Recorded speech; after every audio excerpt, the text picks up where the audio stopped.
ભૂપતલાલજીને માલુમ થાય કે તે મારું નામ લીધું બોળા ગોરધનનું, એટલે મારે વિડીયો કરવા પડ્યો.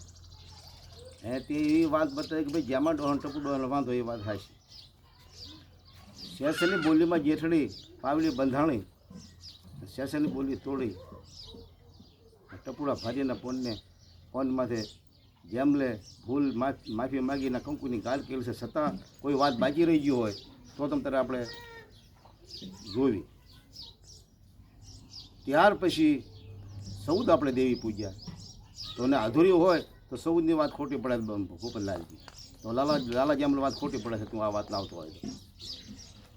ત્રીજી વાત કે 84 આપણે ભેગા થયા, તે હું કીધું 500 ખાવામાં ધનકો હારી ગયો, તો ધનકાવાળા તરીકે એમ કહે છે કે અમને લાલાજીમાં અમને ખૂતા સગાડ્યા છે, એની પણ થઈ ગયા. એ વાત તારી એ વાત એની પાસે. હવે તમે 5 જાતર 2 જાતર તમે પીધી તારી હસ્તક લાલાજીમાના વ્યવહારમાંથી, અને ધૂળિયાવાળા દેવી પૂજ્યા, તો ન્યા લેમડી બળી ભસ્મ થઈ ગઈ છે બેની વસાય. હું ધૂળિયાવાળાને ભેગો છો કે એ ધૂળિયાવાળા તારી કરીમાં દેવી બંધ થઈ છે ને આ અગ્નિ લીધી છે, નારે ના ગઈ તો લાલકાવાળાની કરી છે, એટલે ત્યાં મેં 2 વસર કાંકરી મૂકી હતી. કાંકરીનું નિવારણ જેથી આવે તેથી આ વાત આપણે કરશું. પછી તે દાળીઓ લખ્યો કે ભાઈ ધોળા લગી કમા ધોળાને માલુમ થાય કે તું સોગન રખ્યા તારી કરીને અંદર જો આ ધોળા લગીને અગ્નિ ન કરવા લીધો હોય, અગ્નિ લીધ ન લીધો તો હું 5-25 રૂપિયા કાયદો કે પણ સોગન રખે એ માણસ ધૂળિયાવાળો આવી શક્યો નથી આ તારી કરીને. તો તું એમ કહેશો કે આવડિયા ટપુડા ભારીને કોણની વાત અધૂરી રહી છે, એની 5-25 વાત હાંસી જાય. વખો તે તારી માસીનો કાચી વખો તું વખાવાળો છો, તે વખો ભર્યો છે, એટલે રોજ્યો 500 રૂપિયા તારે ભૂપતલાલજી દેવું પડે. 3 ગામને રોજ્યું તારે દેવું પડે.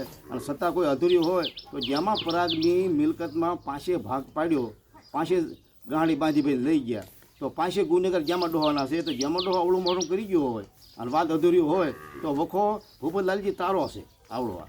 ત્યાં દેવી ઠેકડા 4 તાલે જોતો હાલે તું જોવે છો તો રીતિ તારી છે. અને છતાં કોઈ એમ કહેતો હોય કે જેમાં ડોહાવાળા 5 દેવી પૂજો ઊભા થયા, જેમાં ડોહા હસ્તક ના દેવી ન આવી તારી વાત સાચી છે, ના જુરા ડોહાની મોથે બોલી દેવી કે ભાઈ લાવા લાવવામાં ટુકડા તો ના 5 છે, 4નું નામ તો શું લેવા લે, 5 ના છે, 5 ગુનેગાર છે, 5ની એમાં તું સુવરત શું લેવા કરે, 5 જેમ લાવડા હારે છે, મિલકતમાં તે વાતમાં તે કર્મમાં તે ધર્મમાં તે.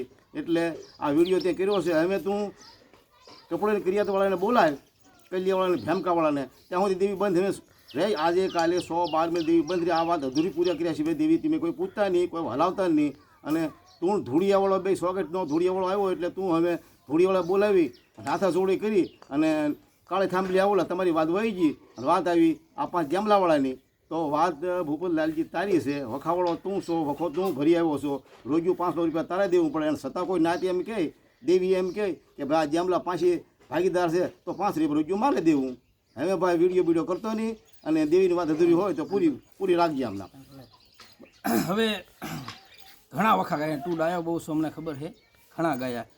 અને ઠેઠથી ઠેઠ ખોખું તું એ રાખ્યું છે, ઠેઠથી ઠેઠ, બરાબર. અને વાણીની વાત રહી, ના વાણીયાની ચીઠીએ તું રહ્યો નથી, તું એ ભીખાટીયાઓનો વિડીયો સાંભળ્યો છે, બરાબર. એટલે અત્યારે તું કેમ કરી નાખવું છે, તું કહેશો કે દેવી ભેગાથી સાચી વાત છે, દેવી ભેગાથી મારી સહી છે ના, પણ જે તું એ કર્યું છે અત્યારે કમાણી એના સહેન સોટી તું પહેલાં મૂકી દે. આપણે 4-5 હાથા જોડી કરીને દેવીએ વહી જઈ, અને હવે દેવી બંધ રાખ્યું નથી, દેવી કેમ કરી દેવું છે, બરાબર. એટલે હવે તું આવી જા દેવીએ, તું કહેશો ને પહેલાં સહેન સોટી મૂકી દે, 2 નાચ બોલાવીને, પછી આપણે દેવી મને બોલાય ગમે તારો વિડીયો બનાવીને તારીખ આપજે, હું આવી જઈશ દેવીએ, અને આપણે હાથા જોડી કરીને દેવીએ વહી જઈ. બીજું બધું આપણે સાંભળવું નથી અત્યારે હવે, બરાબર.